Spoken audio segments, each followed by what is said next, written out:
stop and be unstoppable. Don't forget impossible, cause I'm possible. Gonna tell myself I am. Gonna tell myself if I can't do anything. I'm turning history into her story. Here tonight.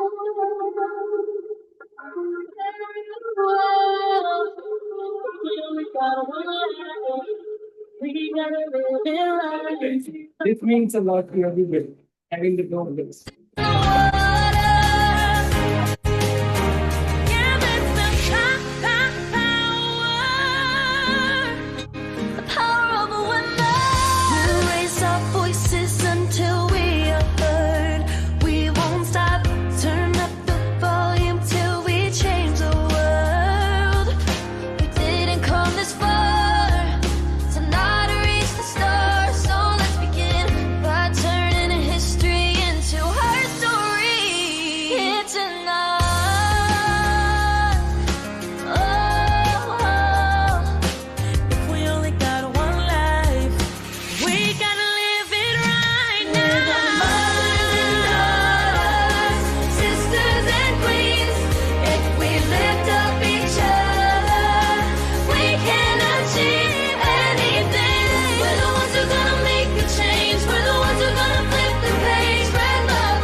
Comrades, brothers and sisters, distinguished leaders of our continent and fellow citizens of the world, today I speak with both deep humility and uncontainable pride. Humility, for I am but a messenger, a witness to the remarkable strides made by the sons and daughters of Africa and our global family. Pride, for the dream we once shared of a united, prosperous, and self-determined Africa has become our living reality. In 2063, we see a continent transformed, no longer a vision deferred, but a testament to the will, sacrifice, and belief of those who dared to imagine something greater. Let us not forget the struggles that shape this future, struggles for justice, for freedom, for equality. There was a time when the world stood on the edge, forests burned, cities suffocated, inequality deepened, and fear built walls around our hearts. But we stood on the shoulders of giants and asked, what would it take to build the Africa we want? We dream boldly of green cities, open borders, dignified work, and universal education. It was never just a plan, it was a promise, and that promise has been kept. To the leaders of today, I say, you have done well, but your greatest test is yet to come. As you guide this continent forward, remember, the strength of Africa lies not in its minerals or markets, but in the spirit of its people. Let that spirit lead you. For the journey is long, and only through unity, determination, and compassion will we overcome what lies ahead. May we always remember, Ubuntu, I am because we are. Though we differ across cultures and faiths, and though history has divided rich from poor, free from unfree, powerful from powerless, and race from race, we are still all branches on the same tree of humanity. We understand it still that there is no easy road to freedom. We know it well that none of us acting alone can achieve success.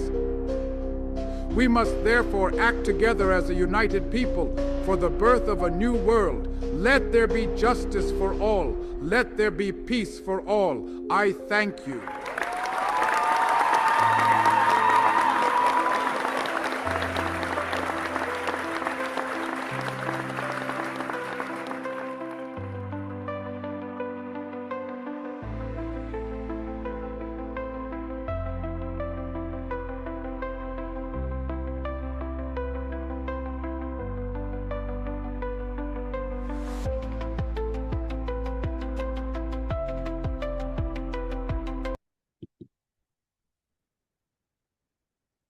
Hello. Good day to everyone joining from every time zone across the world. Welcome to the third annual Digital Power of Women Conference. Today marks a defining moment. Digital Power of Women Conference 2025 is not just another conference. It is an official Civil20 and G20 South Africa digital gathering and a global broadcast that brings together women, youth, allies, leaders, innovators, artists, and communities who believes in a shared mission for peace and well-being. We are stepping into a new chapter of global leadership, and this space has been created to help shape that chapter with clarity, purpose, and connection. When we conceived DPOW, it was built on one belief that women and young people are essential to the future of governance, technology, climate action, economic resilience, and social transformation. Not as a side conversation, but as a central architect of the world we are building. This year's theme is power rooted in connection, reflecting what the world is calling for. We are in a moment where institutions are strained, uncertainty is high, and trust is fragile. In times like these, balanced leadership that is grounded in values, community, and collaboration becomes the stabilizing force society needs. That is why DPOW continues to grow across continents. This year, we have participation from more than 100 countries. We're bringing together heads of states, ministers, ambassadors, Nobel laureates, corporate leaders, indigenous and royal houses, youth champions, technologists, peace builders, academics, entrepreneurs, faith leaders, creators, and communities who work on the front line of change. Each and every single one of you carries a lived experience, a perspective, and a piece of the solution. When we connect these pieces, we create fuller, stronger vision of leadership for the world. So over the next 24 hours, you will see that vision come alive. You will hear conversations on climate, digital safety, artificial intelligence, economic inclusion, values-based governance, balanced leadership. peace building, culture, and the future of work. You will hear youth calling on G20 leaders to act boldly. You will hear women who have built legacies in business, activism, science, diplomacy, and creative industries. You will hear voices that are often missing from global decision-making spaces. And you will hear solutions that were shaped not from politics, but from lived experience, wisdom, and service. DPOW is also a bridge this year, a bridge between South Africa's G20 presidency and the United States presidency in 2026. As a member of the Civil20 South Africa International Advisory Committee, I have seen firsthand the dedication, the vision, and the commitment that the Sherpa team, the chair, and the entire Civil20 leadership have brought to this year. I want to acknowledge their trust and their tireless work.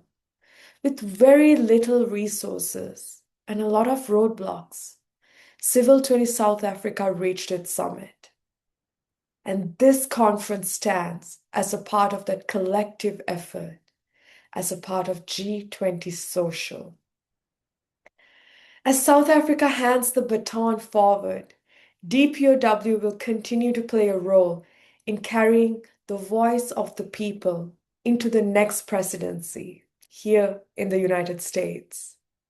Our focus remains firm, advancing peace, well-being, digital inclusion, and women's leadership as anchors for global progress. These themes are not abstract. They're essential to the stability and resilience of societies everywhere. Our shared mission is simple: to bring humanity back to the center of governance and innovation. Peace as the foundation, well-being as the measurement of progress rather. Connection as the source of strength. When leadership aligns with these principles, we move closer to a world where solutions are not temporary or reactionary, but sustainable and transformative. I want to thank every partner, sponsor, organization, speaker, youth leader, and communities across the world who helped bring DPOW 2025 together. This event is built through collaboration, generosity, and a shared belief that together we can shape systems that uplift rather than divide. And your participation is not symbolic. It is a part of living, growing movement. As we begin this 24-hour journey, I invite you to engage fully. Let someone's story open a door for you. Let a new idea challenge your assumptions. Let connection be your compass over these next hours. The solution the world needs are not going to come from isolation. They will come from all of us, thinking together, creating together, leading together. Let us set a new standard for global collaboration. Let us show what balanced leadership looks like when it's grounded in values and driven by purpose. Let us build together the world we want to live in. With that, welcome to the 3rd annual Digital Power of Women Conference. Thank you.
Greetings to the delegates of G20 in South Africa in 2025 under the theme Equality, Solidarity, and Sustainability.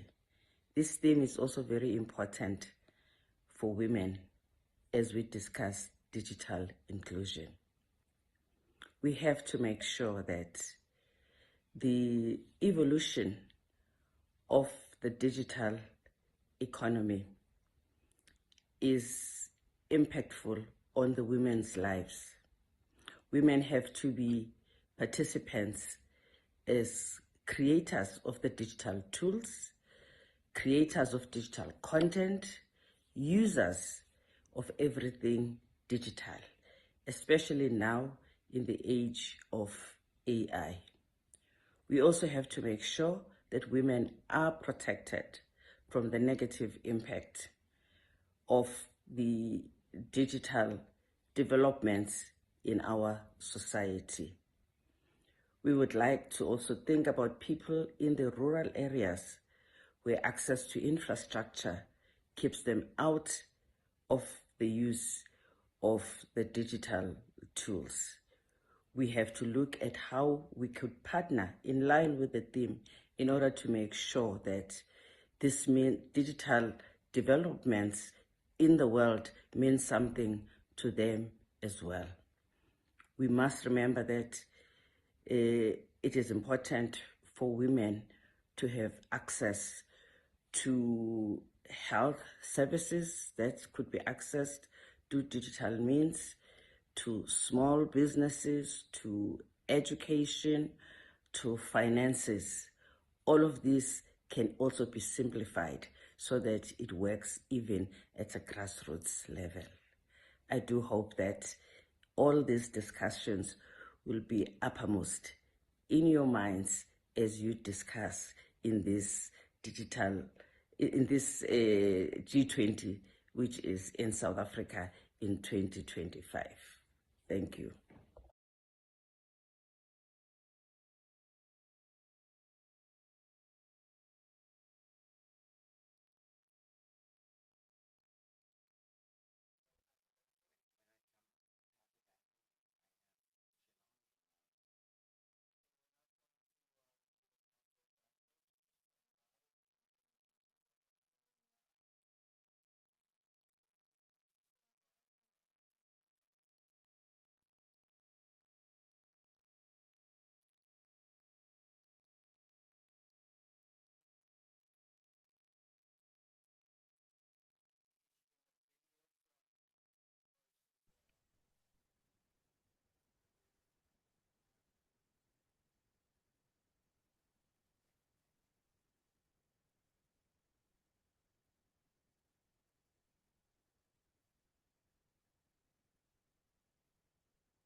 Greetings, everybody. Welcome to the third annual Digital Power of Women. My name is Melanie Bielefeld, and it's an honor to be here with you. My work for many years has been to build bridges between communities, ideas, and most importantly, between hearts and minds. That same spirit brings me here today. My journey with C20 began in India, and this year I am deeply honored to co-produce this gathering with Shanali Rajaratnam and our incredible team of advisors, staff, and partners. Welcome to the third annual Digital. This convening could not be. My name is Melanie Bielefeld, at a more important, and it's an honor to be here with you.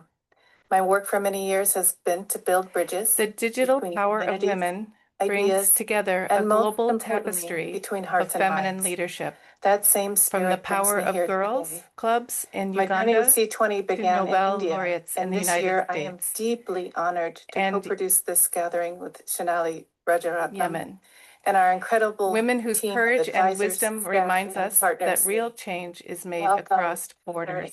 Digital. This convening could not be My name cultures is and Melanie generations. more important, and it's an honor to be here with you. My work for many years has been to build bridges. The digital between power of communities, women brings ideas, together a and most global importantly, tapestry between of hearts and feminine minds. leadership, That same from spirit the Power brings me of here Girls today. clubs in My journey Uganda with C20 to began Nobel in India, laureates in and the this United year I am States deeply honored to and co-produce this gathering with Shanali Rajaratnam Yemen. and our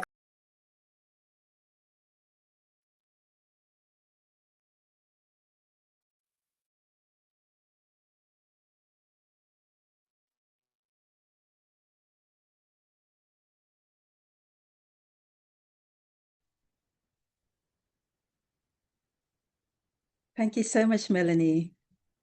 It is a profound honor to sit in circle with you and all here at the 3rd Annual Digital Power of Women 2025. gathering And each year at a time of profound reckoning.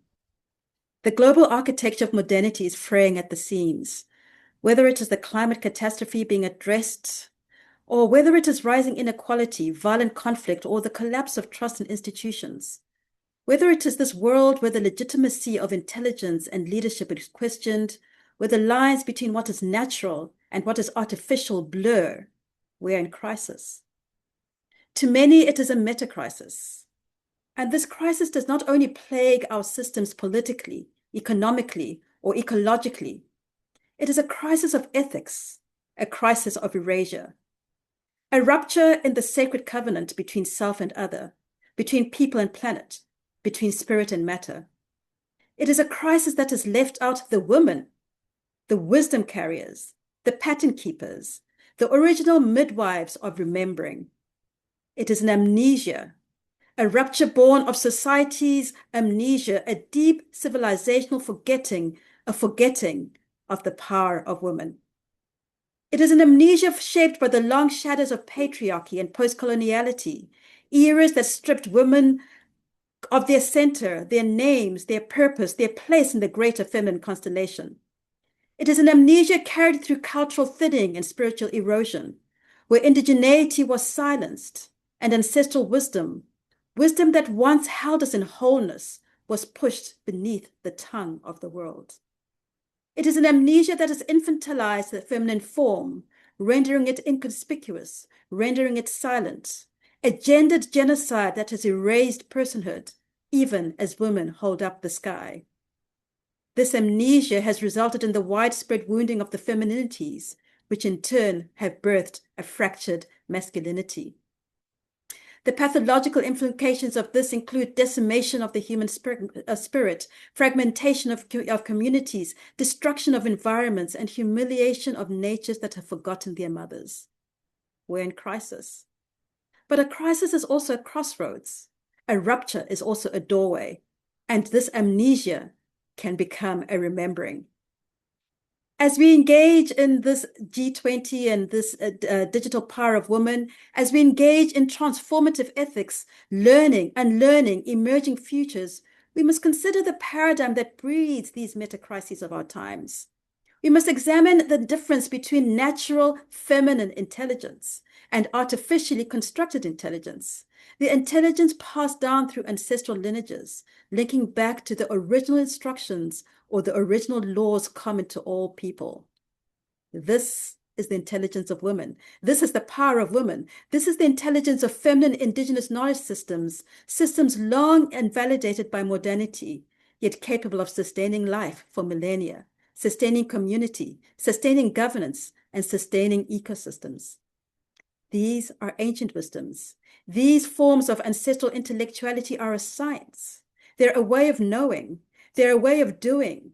They're a way of sustaining. And this is a call to the feminine.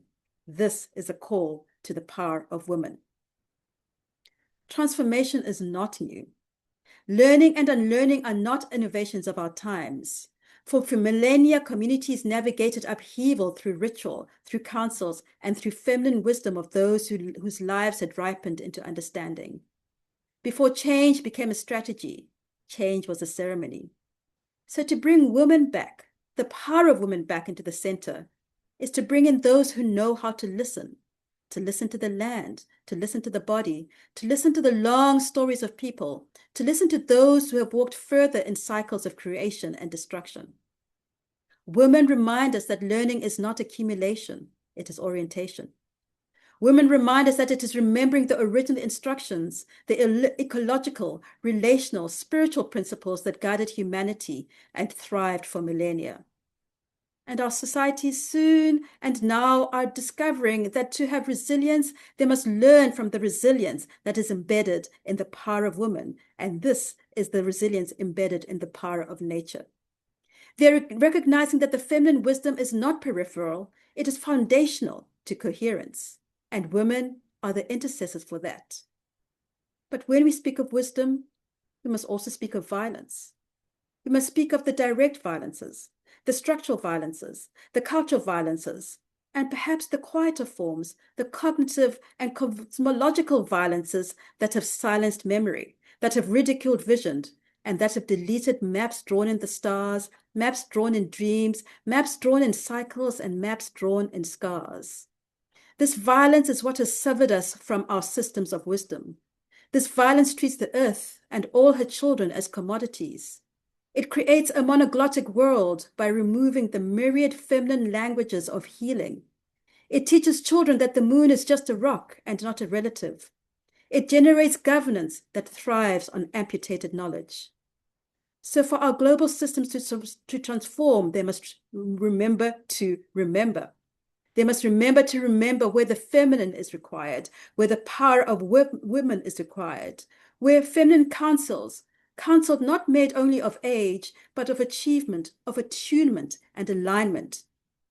They must remember women who sit at the interface between the more than human world, the ancestral realms, and the contemporary urgencies. They must remember those who see not only in short term or medium term or long term, but those who see generationally, intergenerationally, and transgenerationally across timelines, standing at the threshold of past, present, and future. This is the pluriversal feminine world. This is the world where our systems remember feminine divinatory and oracular practices, ways of perceiving around corners, ways of seeing with circumspection, ways of tuning into deeper patterns, ways of seeing the fractals of reality, widening intelligence beyond the merely linear. Because our global systems are not machines, they're organisms. They're living nodes in the ecology of life. This is where Sankofa guides us. This sacred bird of the Akan peoples of Ghana turns her head back to fetch what has been forgotten. Sankofa reminds us that transformation is not nostalgia, it is feedback, feedback in cycles, in circles, and return. This is where the power of women comes in as practitioners of remembering. In governments and transformation, this remembering becomes an impetus that transforms the excluded into the included and brings the feminine, marginalized voices to the fore. It brings us back into the center of global decision-making. The feminine lineages remind us that governance must not be severed from the original instructions, where we live in balance and we listen to the land and we pass forward more than we have received. These instructions are not abstract. These instructions are encoded in ceremony. They're encoded in ecology. They're encoded in story. These are structures that let us know the multiple ways of coexisting without duress. So perhaps we stand not in a crisis. Perhaps we stand not at a crossroads because crossroads offer choices, but perhaps we stand at a threshold and thresholds demand initiation. We are in a collective initiation where we're here merely not to transform or reform systems, where we're here to renew an ethic, a covenant, a sacred agreement between peoples, between generations, and between species. This is where the power of women calls us into collective listening. In many indigenous traditions, listening is not a passive endeavor. To listen is the act of remembering. Listening is relational intelligence. It is how we read the soil, how we feel the grief of forest loss, how we sense when something is breaking in the land, breaking in community, breaking in the bones of our children, or breaking in the fragment of dying stars. To listen through the power of women is to abandon cognitive dissonance, the inner noise that arises when our values and actions are misaligned. To listen with power of women is to soften into cognitive deference, the humility to yield to wisdom beyond our dominant design. To listen with the power of women is to enter cognitive resonance, a state where mind, body, spirit, and cosmos attune to a deeper knowing. Listening through the feminine indigenous intelligence is how we know the river is rising before the clouds arrive. It is how we understand a drought is coming by silence, not by satellite. It is how we sense the whirlwinds of a raging future. To listen with embodied intelligence is to feel the frequency of change before it becomes catastrophe. And in listening through the power of women, we journey from survive to thrive.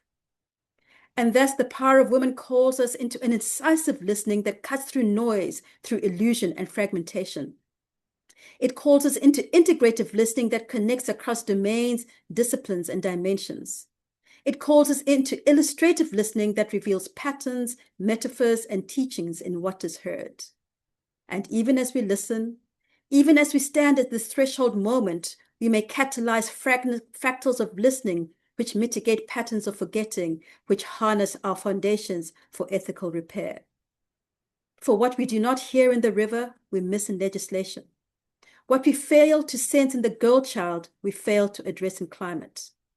When we listen to the power of women in deep patterns of hearing and heeding, a small resonance in one domain can restore the pattern across the whole. For to listen with precision is to lead. To listen with incision is to protect. And to listen with instruction is to govern. It is to respond before the rupture, before the amnesia, for we cannot govern what we cannot hear. Listening invokes the power of women. So what if our global governance had councils of women? What might decision-making look like if it began with a prayer, with silence, or with listening to the land? Where governance was not control, not domination, but stewardship, collective achievement, or custodianship with the earth. Where strategy is not prediction alone, but imagination of that which is transgenerational. Where measurement is not only GDP and performance metrics, but the state of the soul, the coherence of our ethics, and the health of ecological field we inhabit. Where legitimacy is not compliance, but right relationship with the web of life itself. This is Ubuntu. Ubuntu not as software, but Ubuntu as cosmology. Ubuntu that says, I am because we are, I am because women are, I am because all that is. To bring women as the transformative impetus means remembering that the enduring architecture is not built of stone, but it is built of story. Stories where difference is not deviance, where plurality is not a problem, where kinship replaces conquest, where complexity is nourished, and where resonance returns as the essence of leadership. Our futures will not be built only by those who innovate the fastest, but it will be built by those who remember the deepest, those who are rooted in connection, those who hold the power of woman. Tagazani Amagu, Ashe.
Power of Women Conference. We have some very special guests as our opening segment, and it is going to be moderated by Sister Dr. Jenna from the Meditation Museum of the Brahma Kumaris, joining in from Washington, D.C. We have two special guests, as I mentioned, that has inspired many strong female leaders. We have Marianne Williamson, the wonderful author, presidential candidate during the US presidency last year and the year before. We have also joining her Angelica Mandela, Professor Mandela. She's an activist, author, and also known as the eldest granddaughter of Nelson Mandela, although she's so much more. And I am going to sit back, listen to these wonderful ladies carry out this conversation, having this intergenerational wisdom passed down to us from many decades of learning so many different skill sets. So I would like to pass it on to Sister Jenna to continue this conversation, and everybody welcome, and let's enjoy the opening segment. Thank you. The G20 summits in South Africa is no more than an incredible miracle of our time, where we're gathering world leaders from across the globe to look at how best can we shape our present day scenario for a brighter future. I hope you'll participate in all the activities being hosted by the Power of Women. So, Professor Mandela, we love having you here for the G20 Summit and to really have a conversation about the power behind your upbringing. So many people, I think, maybe they forget that it wasn't your great-grandfather, Nelson Mandela, that actually raised you, but it was your grandmother and maybe many other women behind you. Could you tell us a little bit about that journey and what you learned from those women who, in their right, lived their power? Well, I had two matriarchs. I called the different names. My grandmother, paternal grandmother, Evelyn, I called her Hundu, which is a pet name, a Sotho pet name. And my maternal one, I called Oma, which is an Afrikaans name for grandmother. I mean, these two matriarchs, form the basis of who I am. My grandmother, Evelyn Hundu, was a devout Jehovah's Witness who was a no-nonsense woman who taught me the value of working hard. The value of working hard, the value of having, integrity and principles. I mean, we grew up back in the day without watching TV because my grandmother felt that TV had adverse influence on children. And now, as a grandmother, I can see that, and it was the value of hard work. I mean, she ran a general dealer shop, and we had chores, from the time you wake up, you go to school, you come back, you eat, and when I come back, we had afternoon studies. We had a coal stove, those old coal stoves, and I had to start the fire because I was the eldest grandchild, and she taught me how to cook, and I would start dinner. So those are the principles. I mean, also based on biblical principles, on decorum and how to carry yourself. Now, my maternal grandmother, it was more like a finishing school because she was more of a fashionista, how to carry yourself as a woman, how to walk straight and, hold your tummy in and, and she, back in the day, I mean, that was early 80s. She's the one woman that taught me that if you are obese, you can't wear horizontal stripes because they make you look bigger.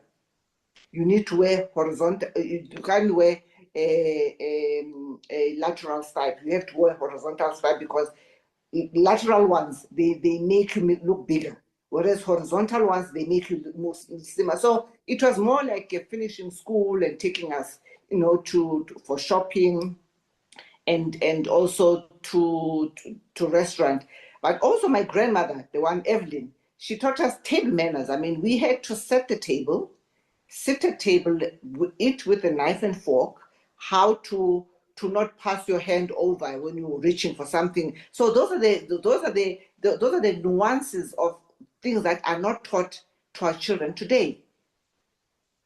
And it's interesting. You might think it's a small thing, but it actually develops a woman into her sense of regalness and integrity and power, because you can see she cares about the environment around her. So she puts things in place. She makes everything look beautiful for people to come and enjoy as well. So physical beauty, well-bred, good manners are some very key component that sometimes we struggle to see it in the young kids of today. True.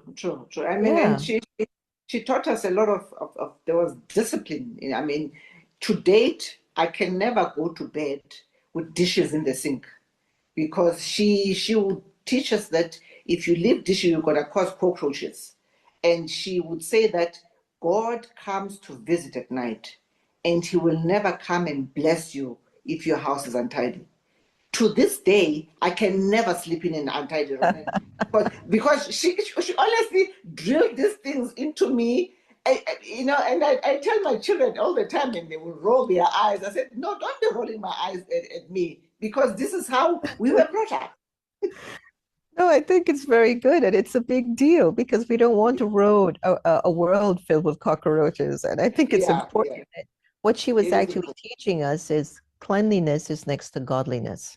True. And that we definitely need to have more of that God energy in our journey. Was there anything that you noticed growing up with your matriarchal influences around you that you felt like when you grow up, you won't do that? Well, it was more of being very strict with the children, because I was a rebellious teenager, mainly because a lot of things I was not allowed to do. And I vowed my children would have boundaries, strict boundaries, but I won't be restricting them in a lot of things. For instance, we could never go to movies, because my grandmother thought also movies and TV were just bad.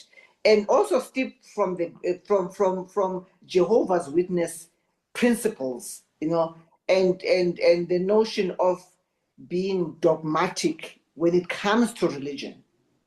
And I mean, we had church from Monday to Sunday. It created an aversion for me towards structured religion. I gravitate more towards spirituality than structured religion, because I believe that structured religion is another form of control of people. Yes, we need divinity, we need spirituality, we need things, because without that, the moral compass of people will be in tatters. We need that divinity to hold the morals into check, which now we see clearly, because since our democratic dispensation, when we started school back in the day, we would start at assembly with a prayer.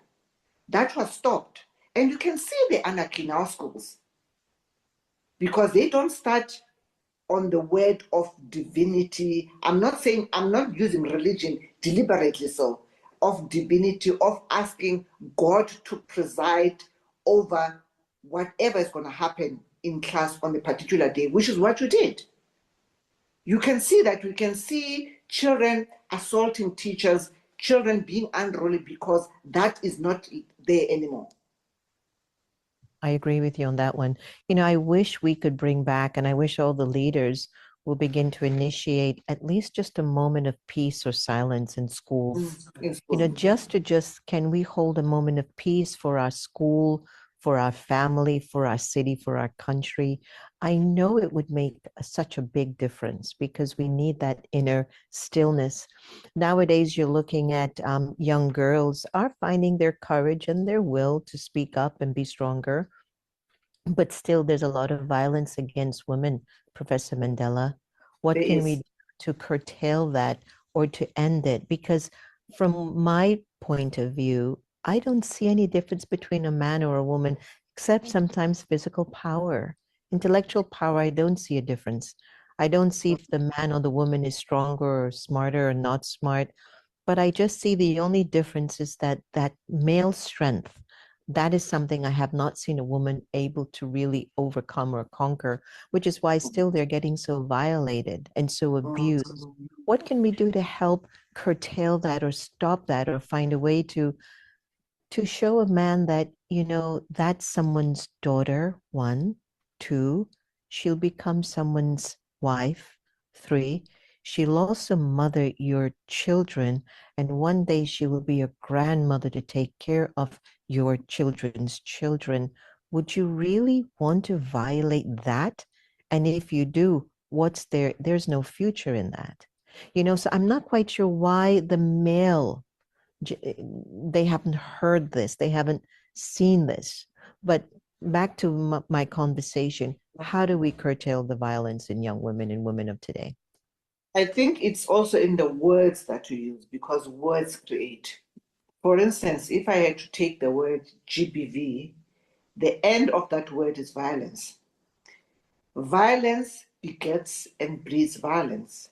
We need to state what is happening to women, not in a negative connotation, which GBV is. We need to state what we want to see.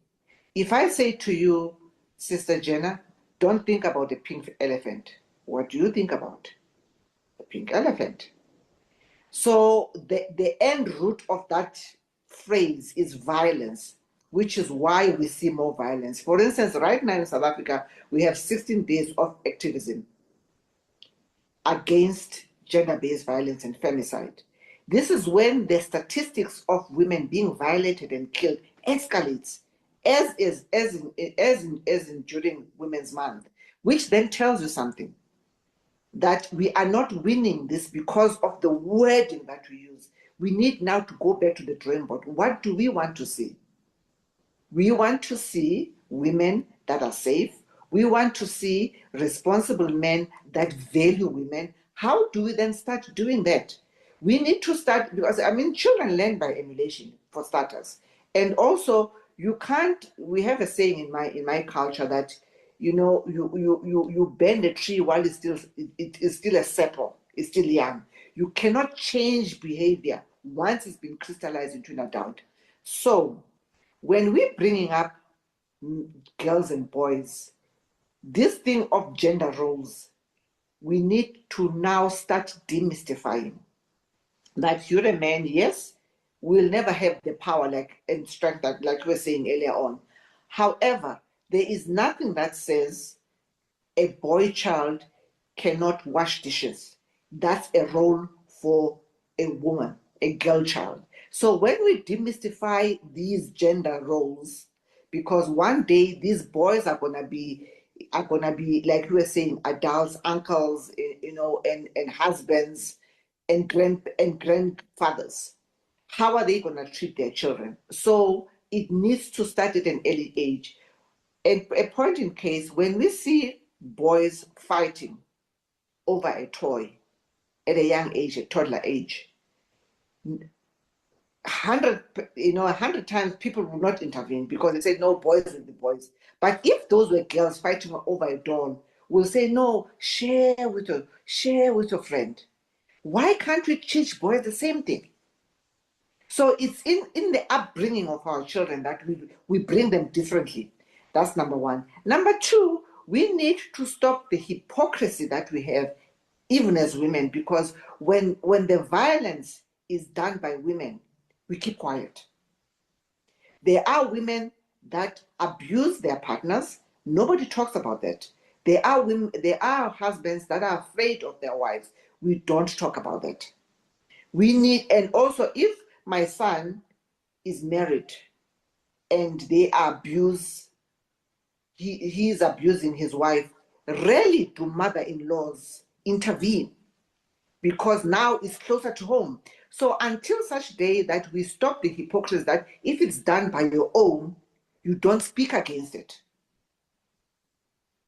So these are you know, it's multi-layered, and it's also from the from the matriarchs, which the matriarchs are called a generation above me. I mean, for a case in point, when I was sexually violated by my partner in 2012, by my then partner, and I came out with it during the Me Too movement, not one of the matriarchs in my family picked up the phone and asked me, Ndileka, are you okay? So for them, perhaps I should have kept quiet and not, how dare she talk about being sexually violated.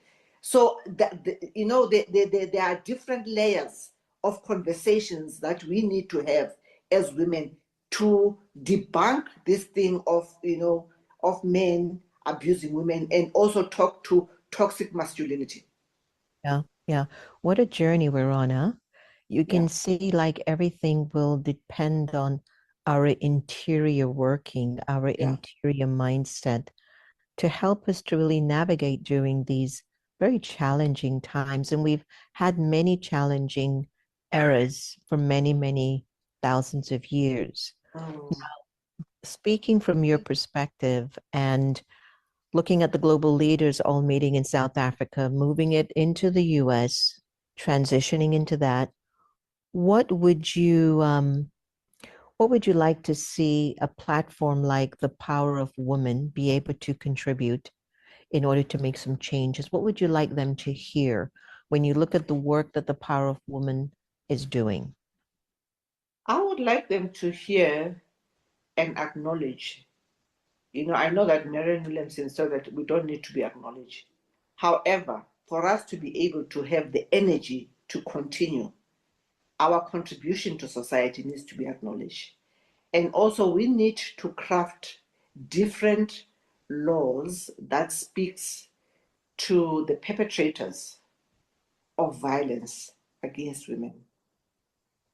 Our laws in this country do not speak, and I'm certainly sure that I speak also for the US in terms of gender violence. It's always like a slap in the wrist. If you were to be raped as a woman, even as a sex worker, you would be asked what it is that you're wearing. Nobody actually asks a man why couldn't he actually control his emotions. And always when something happens to a woman, they either killed or raped or violated or beaten up, whatever. whatever. It's always something that is happening to the woman. Nobody talks about who actually is doing this. Nobody speaks to the perpetrator. It's always the woman that has a face. The face of gender abuse is a woman. It's never the face of a man. Even in court, it's always the face of a woman. So we need to repeal these laws to start talking to heavy penal laws that will talk to, if you are a serial rapist and a person that actually targets women, there should be stiffer sentences for people like that. I hear you. In the US, we're going through quite an interesting period with a man who took a lot of young women, and a lot of powerful leaders took benefit from his industry of having a lot of underaged women accessible to a lot of powerful men. And it's become a really big issue. It's called the Epstein Files, and it's become a. I've watched the movie. I've watched the documentary. Yeah. I was sick. And I think, where I'm coming from a perspective of the yin and the yang, the male, the female, the secular and the spiritual. And I'd like to just address all the leaders at this time. It might not be easy for you to acknowledge that if we were to somehow find a balanced way of co-creating, that life would be so much easier. But I think sometimes voices like ours basically are trying to say there is a consequence to certain decisions that we make when it doesn't uplift the energy of a young woman. And the fact that I like what you said, Professor Mandela, that a soul in a male body, let me put it in my spiritual language, that there comes a time you have to check what those hormones and feelings are all about. They're always for you maybe a 5 or a 10-minute moment of glory, but for a woman, for the rest of her life, she feels scarred. And that woman becomes a wife, becomes a mother, becomes a grandmother, carrying that energy not only into her sons or into her daughters, but through the society. And so I'm just hoping that at some point leaders will come to some sense of maturity, that this energy of this desire of pleasure and dominance is short-lived and really quite small. It is, and especially when I look at a man, I just think he's like a god to me. And I look at it that God will never hurt me, and God would never violate me, and God would never betray me or say that I'm less than. And so I think the fight or the struggle at this time, as we look at the power of women and their third annual contribution in this digital summit for this now G20, I think my message to the world leaders is to see a woman as your child. If you can start to look at a woman as a 2-year-old, as a 1-year-old, I think there'd be a kind of a purity and a kind of a reverence that would come over you, that you would start to recognize that when you empower women and bring them up, not only do you get richer, but your country flourishes. And I feel that will be my closing message. Professor Mandela, I feel like I want to talk to you all the time, but I'm going to have to find some more time to sneak time with you. Yes. But in a nutshell, one of the things that, what you've said about, I attended just prior COVID. I went to Bangalore at Shri Ravi Shankar's ashram in Bangalore, and it was an International Women's Week conference. And we had panel session. In one of the sessions, there was a prime minister, a minister of women from Nepal, where they have criminalized spousal rape. And it was the first time that I heard about it, And I asked this woman, how did you achieve it? He said, and her words, I will never forget them. It says, because we found allies in men, because most times these laws are made by men. So it's time that you also, organization like yours, Power of Women, let's find allies in men, because they are. We do have them. I love that. Great ending point.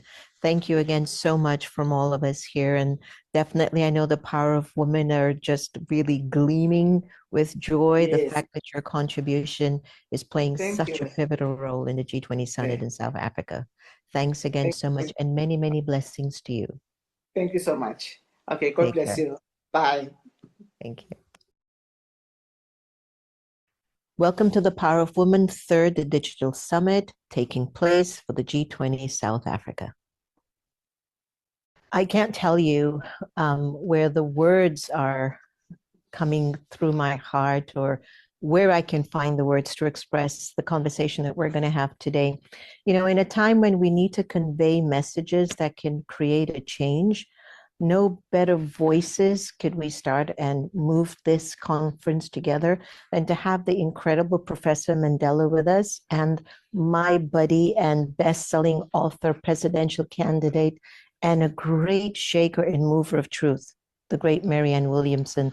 Ladies, thank you so much for joining us for the Power of Women Third Digital Annual Conference. And as we move into this conversation of looking at our role, Marianne, I was very surprised when we spoke the other day that your quote that I have in the studio, our deepest fear is not that we're inadequate, our deepest fear is that we're powerful beyond measure, la, la, la.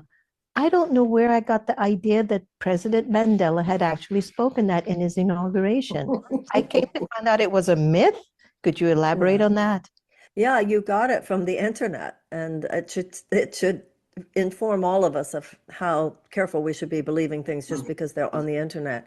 It was so ubiquitous that it was almost funny. At one point, it was actually on the Mandela Foundation website that this is not President Mandela's words. And it was so interesting. Obviously, if President Mandela had quoted my words, I would be deeply honored. Obviously, I'd be like, yeah, but he didn't, right? And my book came out in 92. His inauguration was in 94. And it was so interesting to see some of the reaction that people would have upon being informed that it was in fact not Nelson Mandela's words, but in fact mine. And there was almost an anger, like that woman will stop at nothing, somebody said. One person said to me, prove it. I said, copyright law? So it was an interesting, what I learned about, I don't know, it was one, so the most interesting thing I heard was about an AA meeting. Someone told me that someone said the words, they said that they were President Mandela. Somebody else said, no, they're from A Return to Love by Marianne Williamson. And there was like ensued this argument, right? Because people said, no, I heard it on the internet, you know. And so somebody said, well, it's principles, not personalities. And I was told about a woman that said, that's not true. You do this to women all the time. You do this to women all the time. So I can't take credit for that paragraph. It's the book is a reflection on the principles of the Course in Miracles, but that is an interesting. No one has ever come up to me and said, "I'm the one who took out that paragraph." So I don't even know how it all happened. But of course, if he had quoted my words, he quoted much more profound words. He said much more profound words in that paragraph. That's for sure. And it's such an honor to meet you, Professor. Professor Mandela, what do you think about it? I'm sure you heard about this quote that your granddad shared, and what was it like for you? Well, I remember one time it was after a yoga class, you know, one of our teachers, you know, quoted it saying that it's Nelson Mandela, and this lady in the change room says, but it was not Nelson Mandela, it was Marianne Williamson. But I said, but he never said that, you know. And because, like Miriam says, that because it's on the internet, people tend to believe it, which makes us also to question what we read, what was said by people. I know with my grandfather, there's a specific book called Nelson Mandela by Himself. All of those quotes in that book that was done by the Nelson Mandela Foundation, all these quotes are in that book. And they will quote when he said it, the date, and give reference and context of why he said such words. But honestly, I mean, for me, Marianne, I would pat myself on the shoulders, that you know that your words would be associated with him. And as a matter of fact, I have a copy of your book. I read it a long time ago. Yeah. Well, that is an honor. Thank you. Yeah. Thank you very, very much. Thank you. And I think maybe that's why the destiny has brought us together. With the way that the world is changing, and AI in need of content by women because they don't have a lot of content from women. And the fact that women such as a Marianne Williamson, women such as a Professor Mandela are doing so much work in the world, yet we never ever get the credit. And I'm not saying, and I think Marianne can speak to that, we don't need credit. We just need whatever we say and do to be valued as much as the patriarchal words that go out there. So can you speak a little bit about what is needed in this particular time for women's role to matter, for women's role to be heard, for our words to have weight? Marianne? Well, we should remember that misogyny is an ancient prejudice. It's an ancient viral malformation of the heart. Misogyny, racism, bigotry, anti-Semitism, any idea that some people aren't as good, aren't as valuable, their words don't matter. This is how the powerless have preyed upon how the powerful have preyed upon the powerless for millennia. So that's not going to change anytime real soon. So there's no reason for any woman in our world today to go out there, speak her truth, and expect to be valued. If you're going to hold your tongue until you're absolutely guaranteed that somebody's going to value what you say, you'll never speak. And that's a problem too many women have. But that's where sisterhood comes in. That's where it's so important. And they've done these studies where if a woman speaks, and there's this awkward silence because what she said was not convenient for the establishment, if even one other person, a man or a woman, will say, I agree with her, then the system will change. It's like the cat's out of the bag. The conversation, it's in the air now. And so I think that's really important, that we support other women in speaking the truth. You know, we all know that line, well-behaved women rarely make history. If you were going to really speak the radical truth of the woman's heart today, there are huge forces, economic, political, and social forces, that will not be pleased with you and the witch burning, the ancient misogyny. And it still goes on in some places in the world. I mean, there are women in the world who are stoned to death. I mean, we know this. So in our societies where we have not external chains upon us, but only the internal chains of fear that we will not be approved, I think it's so important that when you see a woman speaking a truth and you're thinking to yourself, you know, I think she's right, say that, put that on the internet. Because like you said, when you mentioned AI, all that AI is doing is spewing out what's already on there. And so we need to push out our voices. Don't worry if nobody's going to value it. It will be valued, you know, at a certain point of righteous living, you're serving the ages. You know, there's that line, virtue is its own reward. I'm saying it because it needs to be said. Somebody out there, you know, there was someone, an author named Arnold Patton, and he wrote something that meant so much to me guiding my career. He said, if you genuinely have something to say, there's someone out there who genuinely needs to hear it. You might think nobody's listening to this. I only have 2 followers on my, you know, Facebook page. You have no idea. I mean, just like with that paragraph. I remember a woman early in my career, and it was a woman who said it to me. She said, by what authority do you say these things? And I remember saying to her, I have a brain and I was born. And I think I'll conclude with one other thing about that, especially today, when humanity is so clearly marching towards species suicide, if we do not turn things around. The system that would oppress our voices has nothing to show for itself except where it has gotten us. So we shouldn't even be concerned that they're not pleased. At this point, we owe it to ourselves, we owe it to our children, we owe it to our grandchildren, we owe it to our ancestors, we owe it to the Nelson Mandelas who paved the way, we owe it to women who have paved the way. And just keep the blinders on. Don't even worry about who doesn't value you, who doesn't give you credit, who smears you. And I would know. Just say it and say it again. And that, unfortunately, is, ironically, a facet of the most regressive, oppressive forces. If they say something and you don't like it, their response is to say it again. Sometimes the best people, we say something wonderful, people don't like it, and we go, okay, I'll shut up now. Don't shut up. Say it again and get your sisters to say it with you. Absolutely. I love it. Professor Mandela, when you hear Marianne speaking with such passion and truthfulness, as you know, her story when she ran twice for President of the United States, all of us, and I mean it, she said everything that was truthful and she said everything that the country needed. And yet the energy of the system, the way that it is now, just cannot see a woman a president of the United States, no matter how strong she is, no matter how smart she is, no matter how beautiful she is. They're like, no. From your voice and your role in South Africa, what do you think is really the need for women today to matter, to really matter?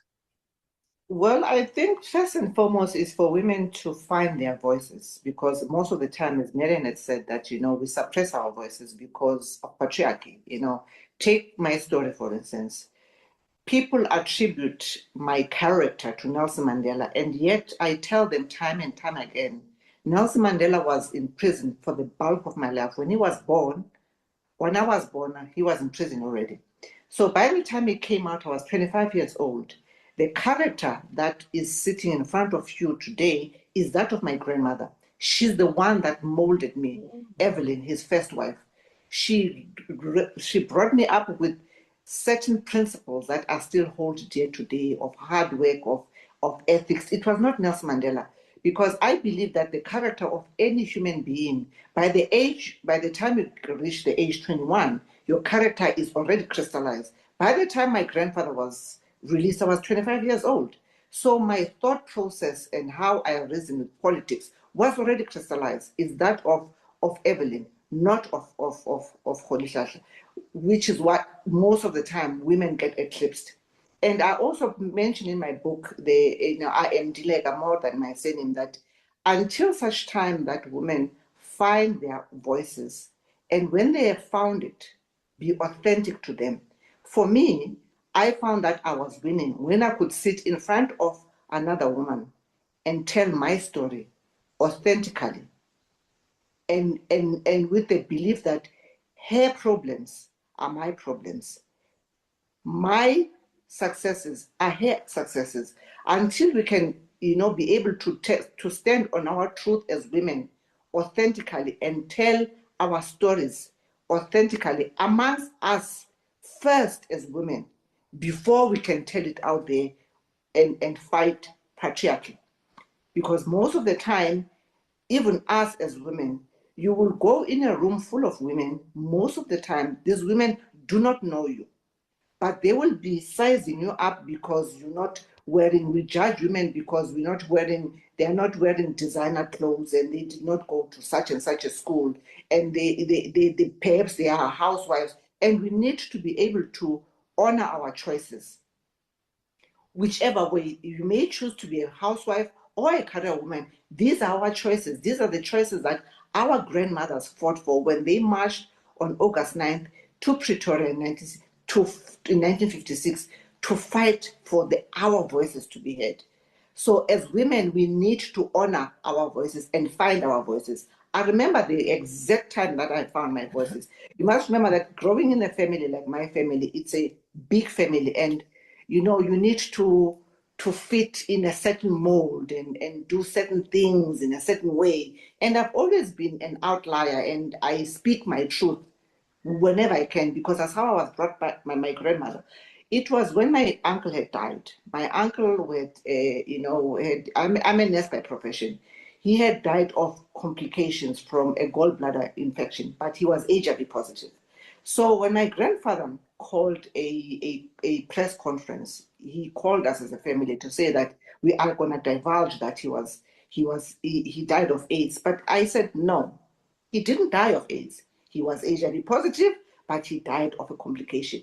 And that time I was going through my therapy session after my grandmother died, Evelyn died.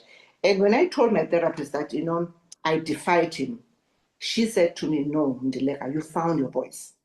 And the minute I found my voice, I've never lost it. I speak my truth, irrespective of whether my truth is going against the mill, because that's also what my grandfather stood for. Because most of the time, if something we subscribe to this notion that, I need to be politically correct, I can't upset this person. I mean, I was one of the first people in my family to say that I will no longer vote for the ANC, for instance, because they are no longer living the principles of my grandfather. And people were so aghast that how can I say that, because this is the family, this is the political home that I was born into. But I said, no, they are not living the principles of our forebears. I will not be silenced because I need to fit in a certain mold. So until such time that us as women, we can honor our voices amongst each other and tell each other our truth and be authentic in it, that's when we'll start winning. Because if you look at men, they have the boys club. When are we going to have the sisterhood club? That if a Let's start woman it tells now. their story, yes, we need to start Let's now. start it now. Yeah. So moving forward, and we're looking into the future, the G20, and it transitioning from South Africa to the US soon. What can we do now? Marianne, what would you like to see as something initiated in policies that will support the power of our voices? Well, I think before we have policies that support our voices, we need to find, as the professor said, within ourselves, the power to express our voices, regardless what the policies are, because sometimes our authentic voice will be challenging those policies. When young women ask me, how do I find my voice? My response is always use it on behalf of someone else. Women have been trained in the world today to gaze at ourselves too much. In the Course in Miracles, there's a line where it says, don't look to yourself to find yourself, for that's not where you are. You find yourself in extension as you extend yourself in service, love, and compassion to those who have less power than you do. And I think particularly for women who do live in advanced democratic systems today, when you think of all the women living in societies, such as women in Afghanistan under the Taliban, for instance, certain societies where it's horrific, it's barbaric, you can't even believe these things are still happening, how women are treated. And also, I know in my own country, some forces who would seek, and through policy, to actually limit the rights of women. If you only think of yourself, you'll never find that authentic voice. Your authentic voice is found through your moral outrage at systems of oppression and bigotry and racism and misogyny that are today at high gear, seeking to obliterate many of the powers and many of the rights that people such as Nelson Mandela and so many of our forebears struggled to achieve. So this is the time. It's kind of like when, women are always taught, if you find yourself in a back alley and somebody mugs you, just start screaming.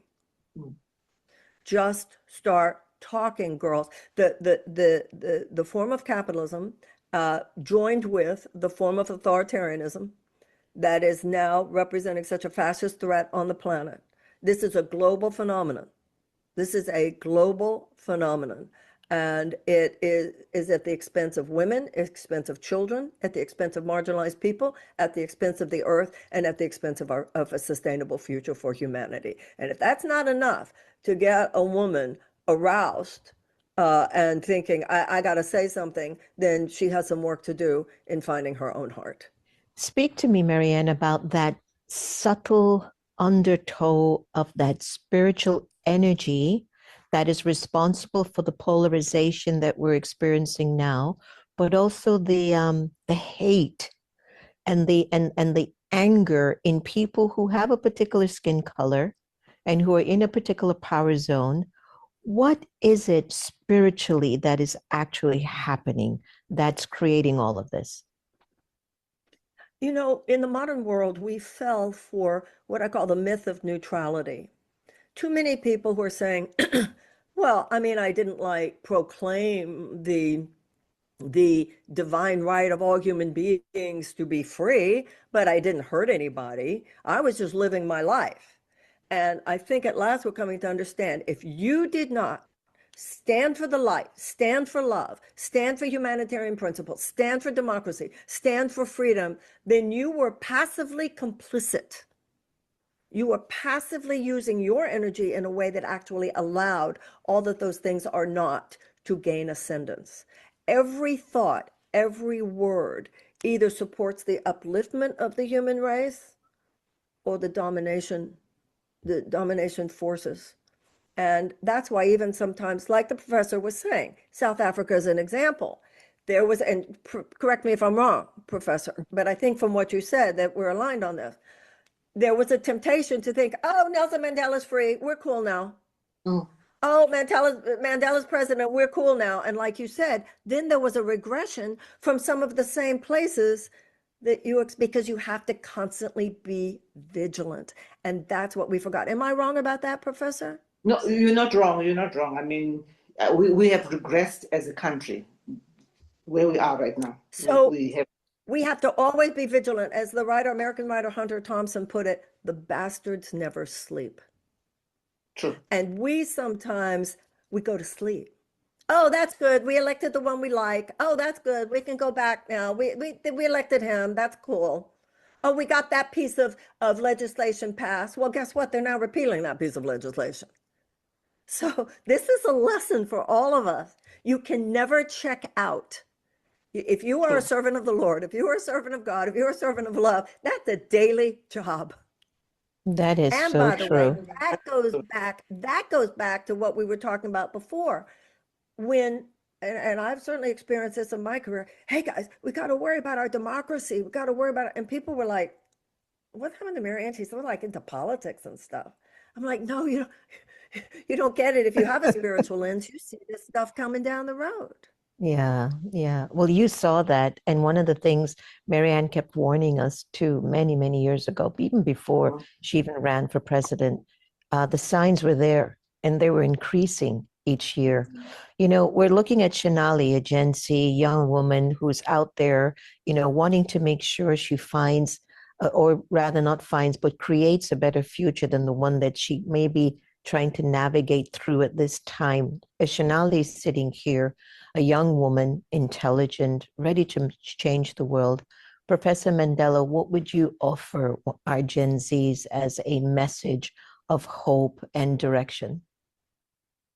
Well, to the Gen Zs, I can say that, they need to start listening to their voices, number one, and also not to succumb to the pressure of social media, because nowadays we are bombarded on a daily basis by social media, and we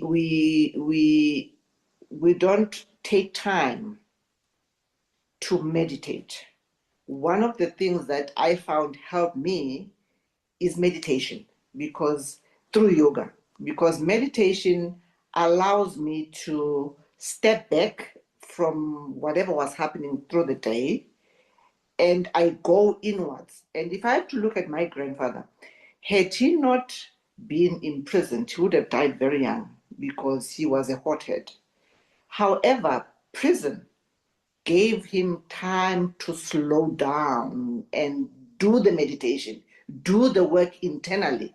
That's why he came out being reconciliatory, forgiving the people that jailed him. And that's the time we need, the youth of today need to find time to step back to the noise, because you can never hear God's voice or the God in you speaking amongst the noise. You can hear your voice with so much clarity if there's stillness. That is so true. And I wonder, in what way can we continue to integrate that message? If you really, I'm listening to everyone speaking, and we've all talked about the interior work before anything can make a shift. I mean, as we come to a close, message, Marianne, message, Professor Mandela, what do you want the G20 leadership to know that we need, or not even that we need? Let them know what we contribute and how can we collaborate for the future. We contribute great leadership. Okay, so sorry, Marianne. Okay. No, please go on, Professor. Okay, we contribute a great, women inherently are natural born leaders by virtue of being a vessel to bring life. We can intervene within your children if they are fighting peacefully. If we can be allowed to lead countries, the world will be so much of a better place. So we need to be heard, our voices need to be heard, and we need to zoom in on leadership. And when I talk leadership, I'm not talking positional leadership, I'm talking intrinsic leadership. Because before you can lead other people, you need to be able to lead self. That is the work that you need. And we need policies that actually people can be able to articulate. I'm talking about the ordinary man on the street. We have policies that, we talk about the SDGs. If you had to ask a woman in the rural areas, what does the SDG mean to me? They will not be able to articulate it. We need to come up with policies that talk to ordinary people, because the world over is full of ordinary people, is full of rural people, more than the elite. So we create policies that only talk to the elite, that cannot be executioned. And for me, policies that cannot be actioned are not worth the paper that are written on. So we need to start to go back to basics of what makes us to be human beings. That's I love that. I love that. Marianne, wow, I love that. Marianne? I always say I'm not trying to get a message out, I'm trying to get a message in. The way to teach is to demonstrate. And at this point, it's not so much about getting a message out. Everybody knows what's going on this planet. It's about the courage to embody and to say that which we already know. Now, as we do that, and what the professor said was very true, this is not about positional leadership. It's about the leadership inherent in the fact that there is an internal Moses within each of us, the internal leader out of the land of slavery into the land of freedom. As I said before, this is not appreciated by establishment forms of leadership because it is an inherent challenge to the prevailing ethos, economic and political, on our planet at this time. There is a great challenge towards anyone, woman or man, who speaks from outside that system and calls it on its malfeasance. So this is a moment not only to find our leadership, but to find our courage, not to expect to be approved of, but to work on your style. As the professor said, meditation is everything. Dalai Lama said, to save the world, we must have a plan, but no plan will work unless we meditate. And then to stand in elegance, in truth. And by the way, we're already there. You know, you were talking to Sonali. She doesn't need anything to hear from me except respect and admiration.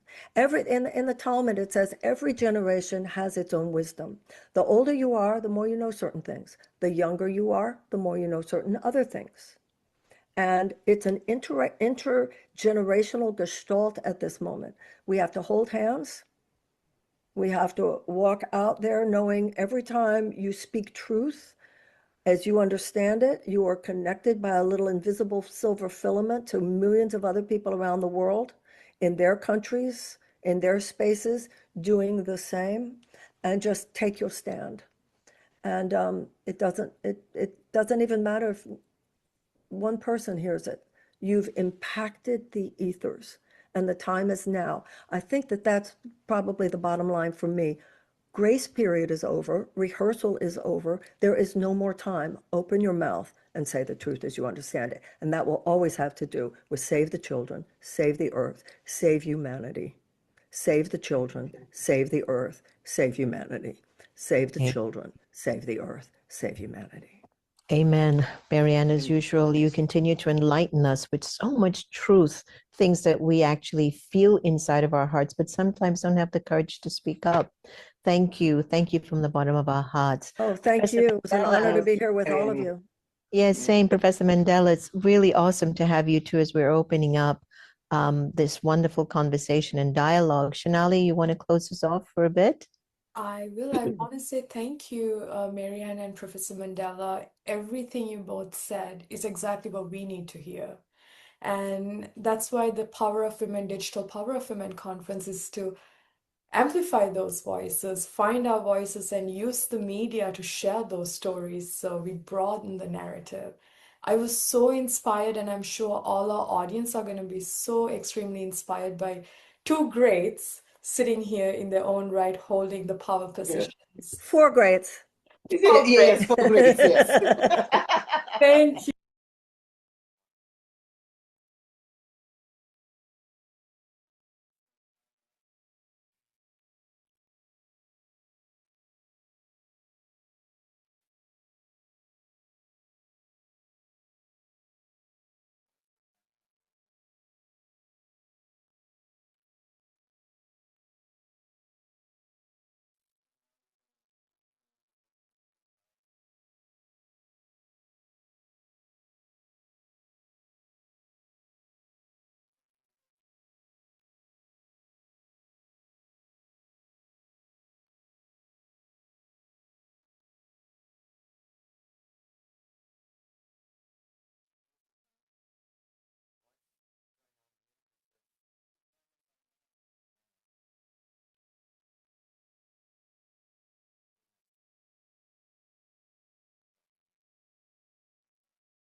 This is a moment when we must urgently act not only to restore what has been lost for women and girls, but to end the harmful status quo which keeps inequality thriving.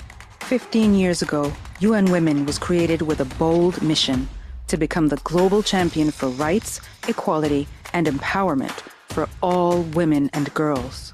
I cannot believe the things I've heard women say they've been through, and they still keep going day by day. We are no longer going to be harassed. We are no longer going to be mistreated or discriminated against or paid less money. We drive women's leadership, power, and courage forward in crises and beyond. Being treated unfairly cannot be an intrinsic part of being a woman. For 15 years and counting, we've spoken louder, bolder, with and for women and girls, from remote villages to the highest halls of power. UN Women works at many different levels to prevent and address violence against women. 15 years ago, UN Women was created to champion the rights of women and girls everywhere. We haven't backed down, and we will never give up. Freedom for all women and girls is not a dream, it is a demand, and we will not stop until it is met. Thank you.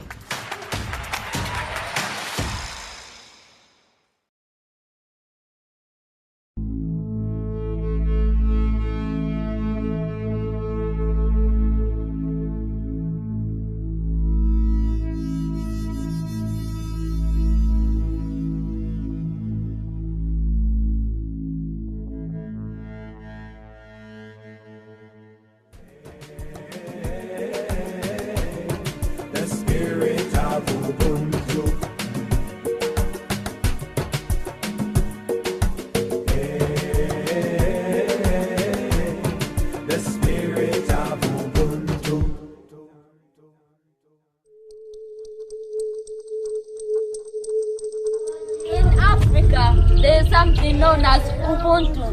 I am because we are. We come together today to renew the ties that make us one. Beyond tribe, beyond community, beyond nation, even beyond the continent.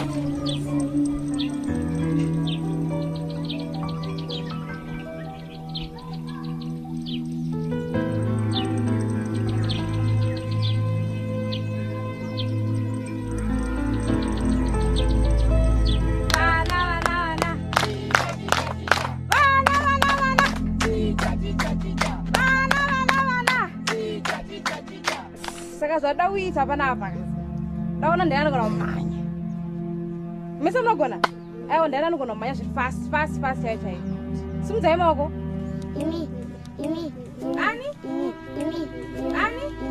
unonzani iwe wala chinogona manya kura munhu wese panapa sure right anoti number 1 pakumanya anopiwa basket rake egari 1 mabanana enyu maorange maapple saka tikutanga kubva panapa kumanya kubva panapa kusvika kune muti uyo muombe uyu hanzi saka vese vada kumhanya usa unozvitemba ndoti muise line panapa yamirai muline so padhuze nepadhuze straight line saka ndinda kutakura basket rangu iri ndanorisa uko pamufanira mese kusvika hanzi anotanga kusvika ndiye anopiwa chii basket saka ndinda kuenda ndakunotungamira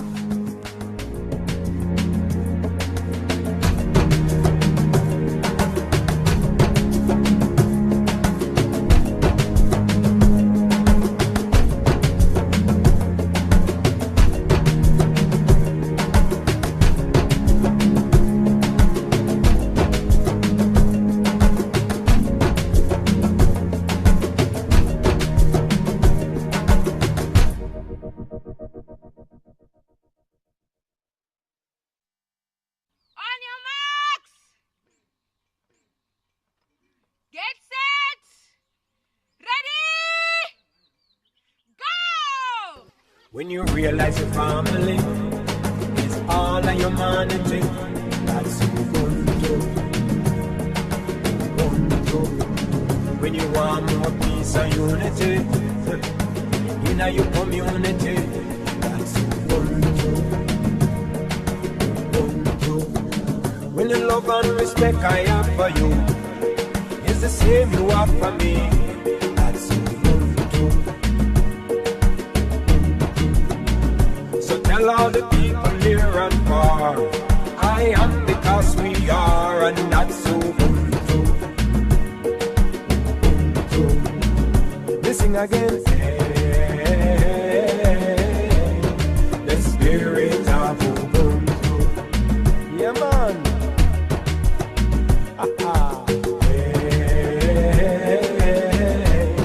The spirit of Ubuntu. Go on. Naam, ni wakati wa moyo wa utu, Ubuntu, kuwaguza watu wote wa dunia.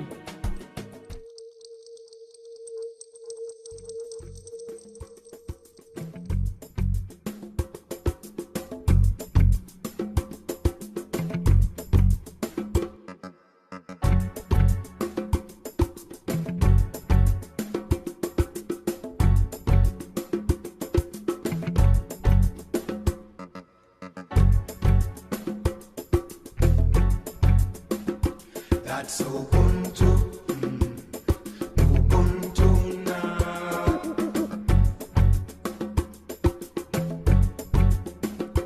That's Ubuntu. Ubuntu now.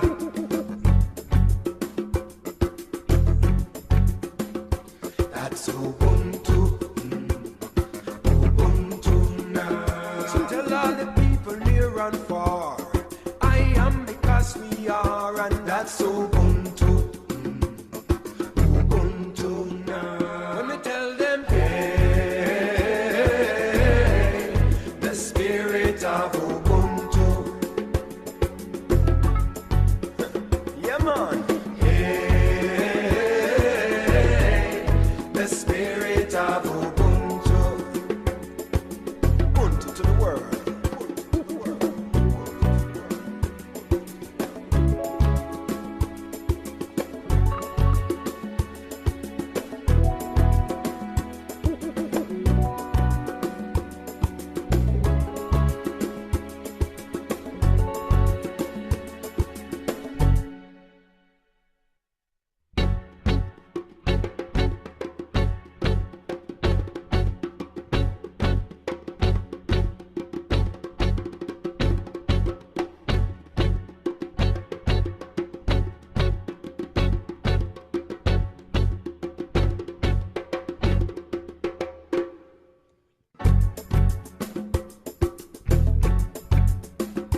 That's Ubuntu.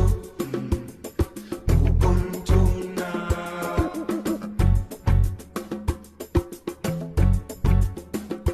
That's Ubuntu. Ubuntu now.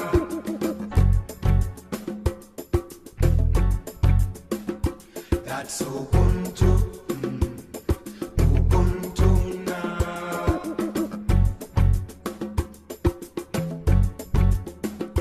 That's Ubuntu. Ubuntu now.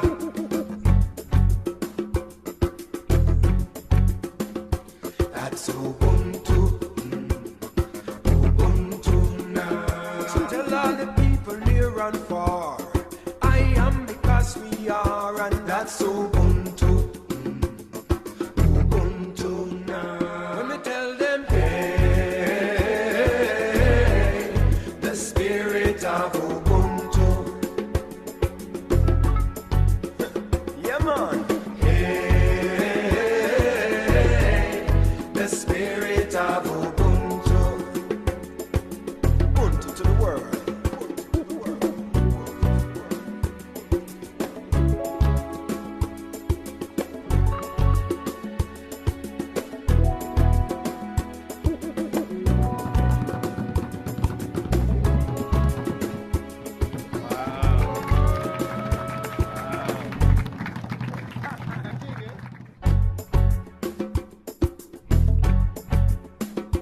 That's Ubuntu. Ubuntu now.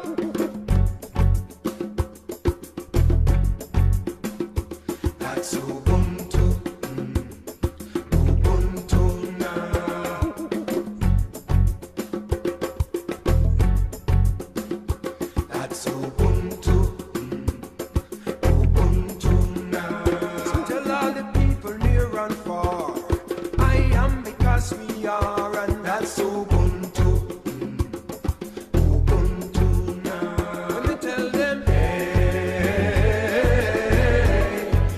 spirit of Ubuntu.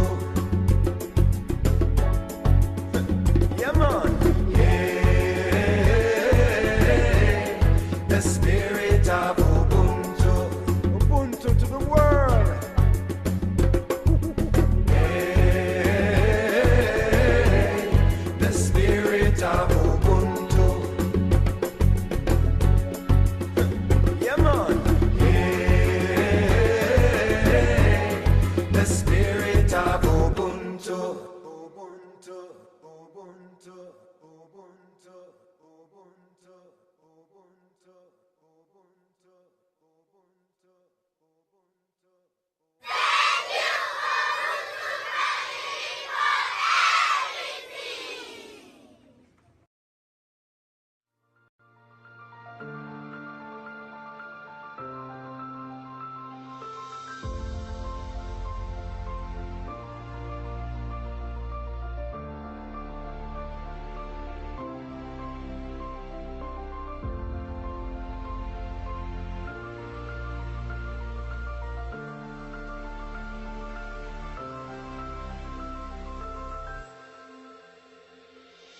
Hi, my name is Ndile Kastirma. I'm the Business Development Manager for Cisco Networking Academy, South Africa. In rural areas, the focus is often on bridging the digital divide by improving access to connectivity, promoting digital literacy, and developing tailored solutions that address the specific needs and challenges of the rural community. This may involve initiatives to expand broadband coverage, provide access to digital training, and support the growth of digital entrepreneurship in rural areas.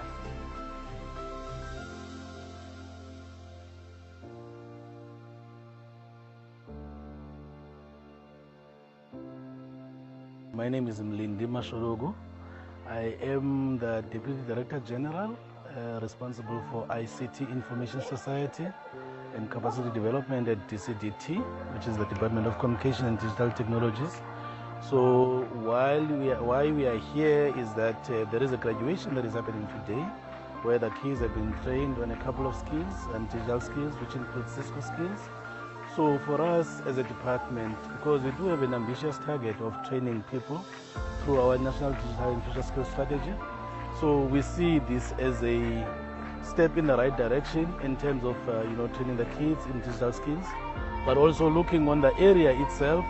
This is a rural area. That is where these are areas that as a department we are focusing on to make sure that we train the rural communities and they can participate in the digital economy.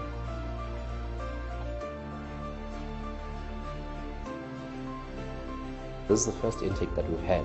So the graduates that are graduating now are the first intake that was done last year. Now, for this year, we're looking at quite the number because we've had a lot of people being interested now. When in life, it's more of a people go for something that they've seen, something that they see going forward. So a lot of people are taking interest.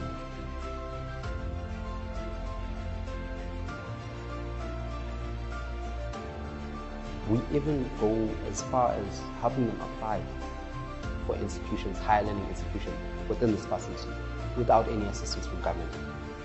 That comes in from this facility, no help whatsoever. So those are kind of resources that could be helped out way before we even come in. This is where we come in to help government improve that infrastructure that they put in. Instead of put that infrastructure, let it go to waste, and then we sit down.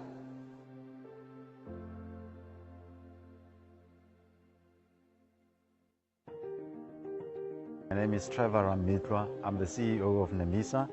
NEMISA is here today, and we are very excited to be part of this Cisco Network Academy at Linda Mahle Management Systems graduation. That is a moment of celebration. We are quite happy that as part of this initiative, we are here to celebrate with the young people. But I believe that today is a milestone, is a reflection for us to say, how do we move forward?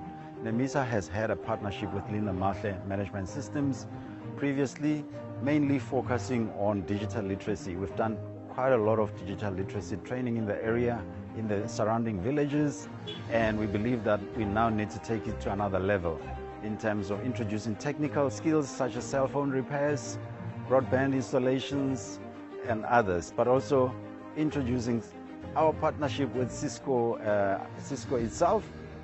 We would like to bring a lot more of specialized technology courses such as your data science, cloud computing, AI, artificial intelligence, and others. Cybersecurity is quite critical as well. But we would like to enable the young people in this area to be able to become part of the digital economy.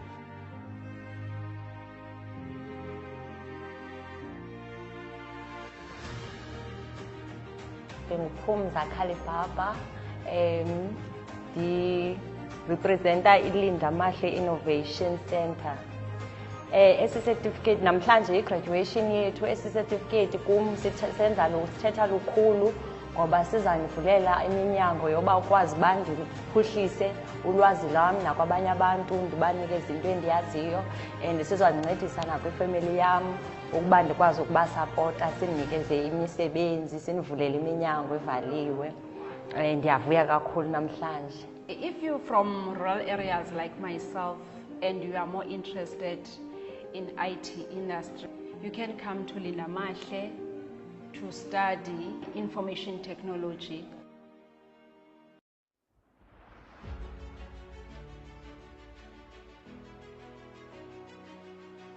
Bendifunda eLinda Mahle Innovation Center. Ndisenza i-IT. Indincedile kakhulu because bendingazi kwanto nge-IT kwaye bendingazi kwanto nge-laptop, ndingazi kwanto like ndiyibona nje i-laptop but ndingakwazi ukuyisebenzisa, ndingakwazi nokusebenzisa i-internet, ndingakwazi even ukusebenzisa i-email. Bendingazi kwanto edibenise ne-email. In fact bendiyazi ne-email but ndingayazi uba into esebenza njani. Ngoku inintsi into endiyifumeneyo. Ndifuna ukuthi enkosi kakhulu kwiLinda Mahle nakwiCisco because into ezinje ziphelela phaa ezidolophini azizi apha ezilalini. Thina apha ezilalini into efana ne-IT nentontoni zinto ebesikade sizoyika sisithi zinto zabelungu asinozenza thina since singabantu basezilalini. Ndiyavuyela kakhulu xa kukho into ekuthiwa i-IT and iyafikeleleka, yenziwa free like wonke umntu like uyakwazi uba ayoxhamla. Akunyanzelekanga uba ahambe uyokhupha imali ahambe uyokwenza like wonke umntu unayo i-opportunity yoba makafunde. Ndiyabulela kakhulu kwiCisco neLinda Mahle. Enkosi. When we decided to open a center in the rural area, we come from Joburg, but when we looked and we saw that the impact that we wanted to make, it should be in the rural areas. Everybody talks rural areas. So when this community welcomed this initiative, and of course, we had to refurbish the center and make it to what it is. So I'm hoping that this very local community where these kids are coming from, they see, because when you open something when it's new and you're coming from Joburg, people will always have doubts. They always be doubting hope. So when we decided that we're going to be training these kids, even though we're training at our own expense, so now that we've done that, I'm hoping that this community as well and other communities that are close by to here, that they're going to see that this is not a joke. These kids now, they're very ready to be really part of digital transformation. Actually, they're part of digital transformation. Now they're going to be part of digital economy. So I'm hoping that this is going to be impacting this community, that other kids are going to be sent to come and study in here at Linda Mahle. If it was not for the corporate, we wouldn't have been able to do this. So with the partnership that we had with Software AG, they're the ones who made us to be able to open this. But then by virtue of us being a Cisco Networking Academy, which I think I registered for that around about 2017, 2018. So that's private sector.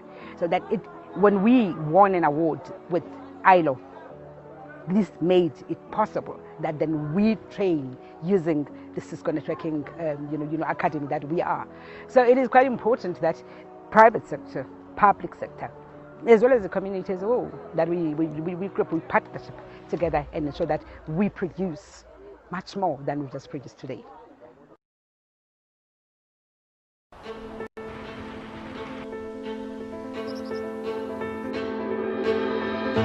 General Sherman is a giant sequoia tree located in California. It is estimated to be around 2,200 years old. The tree has barely changed over the past century, but it has witnessed the rapid change of the world.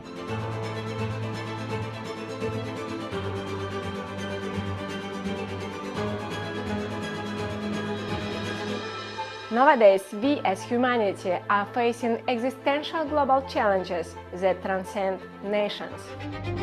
The emergence of new diseases and epidemics, the impact of climate change, migration patterns, warfare, the potential threat of nuclear weapons and other forms of mass destruction, unstable economic systems, environmental degradation, and widespread corruption.